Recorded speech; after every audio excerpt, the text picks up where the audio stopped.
Now, today's top stories and Power of 5 weather from News 5. Sponsored by Akron Children's Hospital. Good evening. Here's a look at today's top stories. The Summit County Medical Examiner has ruled an officer-involved shooting in Akron a homicide and say Jalen Walker was shot multiple times. Our partners at the Akron Beacon-Journal took a look at the investigative worksheet at the medical examiner's office. It said the 25-year-old was shot in the face, abdomen, and upper legs. And when an investigator arrived at the shooting scene, Walker was on his back and in handcuffs. Police say it all started when Walker did not stop for officers, and when police were chasing him, they say they heard shots coming from his car. We are told Walker eventually jumped out of the car and tried to run. That's when he was shot and killed. Akron's mayor and the police chief say body camera video will be released in the coming days. The ACLU, Planned Parenthood, and a number of abortion providers in Ohio are suing to block the state's 6-week ban on abortions and protect reproductive rights. They say they are secured by the Ohio Constitution. Ohio's heartbeat bill turned into the heartbeat law after Roe v. Wade was overturned last week. The lawsuit was filed with the Ohio Supreme Court. Ohio Attorney General Dave Yost responded by saying the groups filed the wrong lawsuit in the wrong court. There is new information about the Hazmat situation near Cleveland Hopkins today.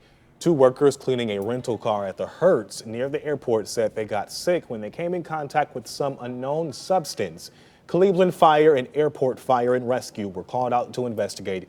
Cleveland police tell us that investigators now believe that substance was laundry detergent. Some of the people who officiate youth sports are taking a timeout. The National Federation of State High School Associations says there has been a loss of about 50,000 referees and umpires across the nation since the 2018-2019 season.